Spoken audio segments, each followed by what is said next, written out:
vend déjà des légumes en circuit court, on fait déjà des moments de convivialité, des moments de faire ensemble, on monte des ateliers cuisine, des chantiers participatifs. Donc quelque part, tous ces liens-là vivaient déjà. C'est un outil supplémentaire qui va venir alimenter cette notion de solidarité et du faire ensemble.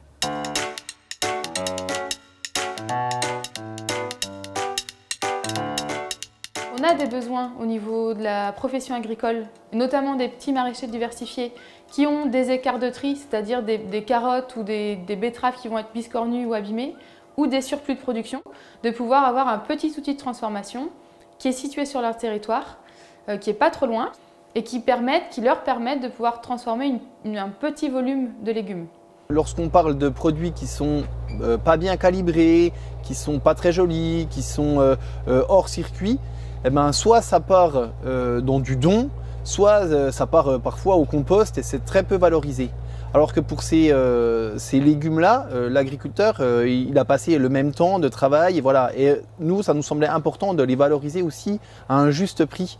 Donc là, pour moi, ça veut déjà dire qu'on est dans du circuit court solidaire pour le coup, parce qu'on est solidaire du producteur et de sa production agricole.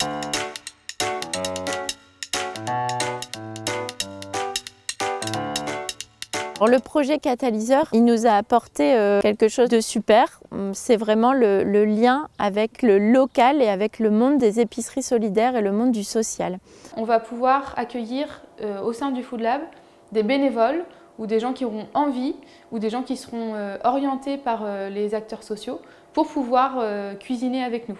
Donc là, on va travailler, je pense, à la fois des produits des producteurs et également des invendus des épiceries solidaires dans lesquels ils sont bénéficiaires.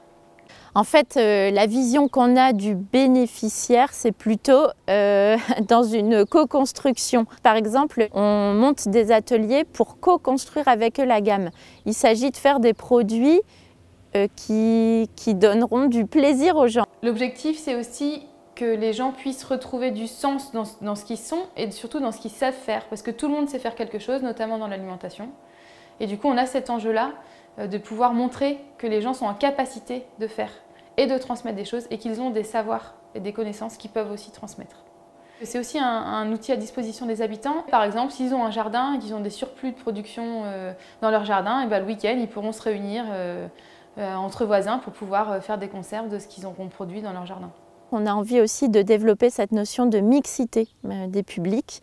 Donc, en gros, de faire fi de catégories socio-professionnelles et de réunir des gens autour de quelque chose qui est fédérateur, qui est l'alimentation, quoi.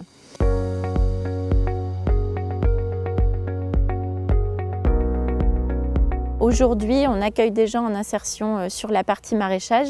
Demain, on accueillera des gens en insertion sur la partie transformation.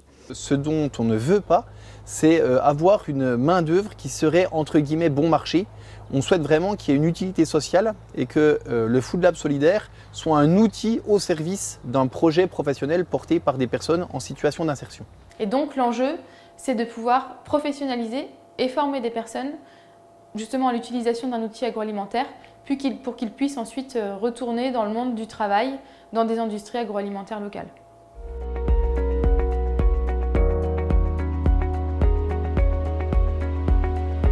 Le projet du Food Lab, il va fonctionner dans la durée, en fait, si on arrive à impliquer tous les acteurs du territoire, donc les acteurs institutionnels, les communes, les communautés de communes, les acteurs économiques, les acteurs agricoles, les partenaires associatifs et les habitants. Ça, pour moi, c'est vraiment un élément primordial de la réussite de ce projet. C'est qu'en fait, le Food Lab solidaire, ce ne soit pas l'outil du germoir, mais ce soit vraiment l'outil d'un territoire. L'alimentation, finalement, c'est un prétexte à se réunir.